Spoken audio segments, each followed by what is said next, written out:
মাঝে উনি বলেন। আবার কিছু কিছু সময় দেখা যায় পার্টির অন্য লোকেরা, ওনার পার্টির অন্য লোকেরা আবার আলোচনা করেন উনি নাকি বেশি জায়গা পেয়ে যাচ্ছেন। ওরা কি বলছেন, কোথায় বলছেন, কাকে বলছেন, নাম্বার তুলতে, এসব নিয়ে বাঙালি আর আগ্রহী নয়।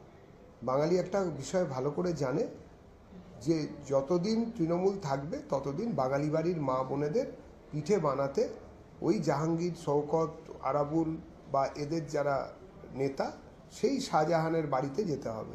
তা সুতরাং এইসব জিনিস বন্ধ করতে গেলে ভোট হবে এবং বিজেপি আসছে, তৃণমূল যাচ্ছে, এতে কোনো সন্দেহ নেই। কয়েকদিন বলে নিন। রাজ্যের একাধিক জায়গায় আজকে দেখা যাচ্ছে জেলায় জেলায় পোস্ট অফিসে হুমকি মেল এসছে, যেখানে বলা হচ্ছে যে বিস্ফোরক রাখা রয়েছে ইমিডিয়েট খালি, মানে সেটা অধিকাংশ জেলাতে, একটা বা দুটো জেলা বাদ দিয়ে সর্বত্র, কলকাতা শহরেও হয়েছে, পাসপোর্ট অফিসেও হয়েছে। রাজ্যে একটা যদি কেউ পোস্ট করে, যে অম্বিকেশ বাবুর সময় থেকে শুরু করে কেউ একটা কার্টুন যদি পোস্ট করে সমাজ মাধ্যমে, তাহলে সেটা নিয়ে হইচই পড়ে, রাতারাতি চিরুনি তল্লাশি করে যারা এইসব কাজ করেন তাদেরকে গ্রেপ্তার করা হয় এবং বিভৎস রকমের আইন, মানে সব ধারাটারা দিয়ে কোর্টে নিয়ে যাওয়া হয়। আপনারা আমাকে বলুন যে এই ঘটনা তো আজকে চলছে না, এক্ষুনি হচ্ছে না, আজকেই যে পোস্ট অফিসে গেল এরকম হুমকি মেল তা তো নয়। গতকাল তো বিচারকদের অফিসে, মানে কোর্টে, অন্তত আমি যা জানতে পেরেছি 4টের ওপর কোর্টে তো সঙ্গে সঙ্গে আমার কাছে ফোন এসেছিল যেরকম মেল এসেছে। তো এই মেল কারা করেছেন? যারা এই ধরনের মেল করেছেন, আজকে 24 ঘন্টা, এই কিছুক্ষণ আগে 24 ঘন্টা হয়ে গেল, একজনকেও ধরতে পেরেছে কলকাতার পুলিশ? কিংবা এইসব সব স্কোয়াড টোয়াড কী সব যেন ওদের আছে। কারণ হচ্ছে এই মেলগুলো যারা করেছে, আমাদের যদ্দূর ধারণা সেগুলো হচ্ছে সবই তৃণমূলের লোকজন। এমনকি আজকেও যে হুমকি টুমকি হচ্ছে সেগুলো তৃণমূল। আর তৃণমূল যদি নাও হয়, যদি দুষ্কৃতী অন্য কেউও হয়, তাহলে তাকে ধরা যাচ্ছে না। মেল করছে তো, তার তো আইপি অ্যাড্রেস আছে, তার একটা প্রোটোকল আছে, কিছু না কিছু তো আছেই। কিন্তু কোনো কিছু না করে শুধুমাত্র এই আতঙ্কের আবহাওয়াটাকে চালিয়ে যাওয়া হচ্ছে, যাতে এসআইআরের যে সময়টা এবং যা যা এসআইআর সংক্রান্ত অর্ডার এসেছে সুপ্রিম কোর্ট থেকে কিংবা ইসি থেকে, সেগুলোকে নিয়ে আরও একটা ভয়ানক পরিবেশ তৈরি করা। আবারও নিশানায় কমিশন, এবং তারা বলছে যে ব্যর্থ, এসআইআর এ ভুল, এসআইআর বিশৃঙ্খলার সৃষ্টি হয়েছে এবং কমিশন ব্যর্থ এই গোটা ঘটনায়। কিসের কমিশনের ব্যর্থতা বা সার্থকতা? যতক্ষণ না ভোট হচ্ছে, যতক্ষণ না একটি আমরা নির্বাচনের লিস্ট, নির্বাচকদের একটা পরিষ্কার পরিচ্ছন্ন ভোটার তালিকা আমরা যতক্ষণ না পাচ্ছি, ততক্ষণ সার্থকতা ব্যর্থতা এইসব নিয়ে আমরা কোনো কথাই বলবো না।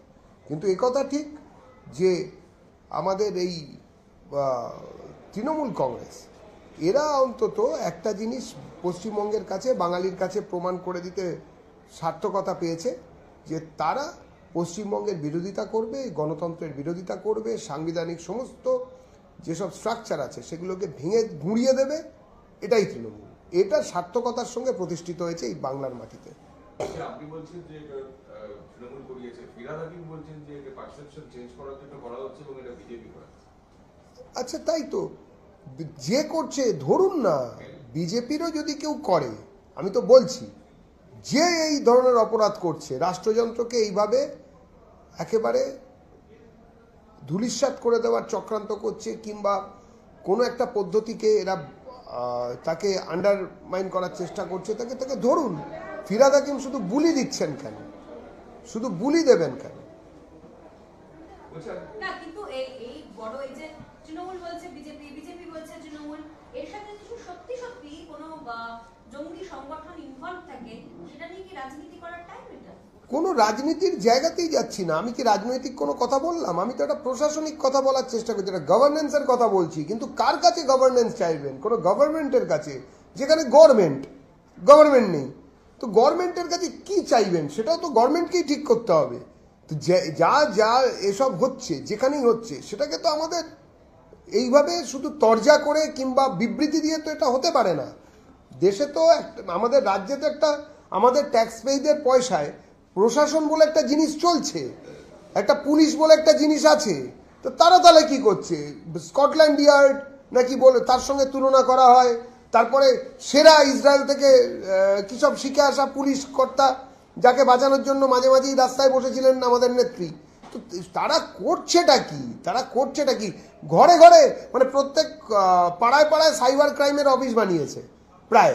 তার সঙ্গে আবার গেস্টাপোর মতন সিভিক ভলান্টিয়ারদের জুড়ে দেওয়া হয়েছে। কারা করছে এটুকু বার করা যাচ্ছে না? যে ডিএ নিয়ে আজকে যৌথ সংগ্রামী মঞ্চ রাস্তায় কালীঘাট চলে অভিযান করেছে, ধর্মতলা অবরোধ করে বসে পড়েছেন এবং তাদের দাবি অবিলম্বে এটা কার্যকর করতে হবে সুপ্রিম কোর্টের অর্ডার।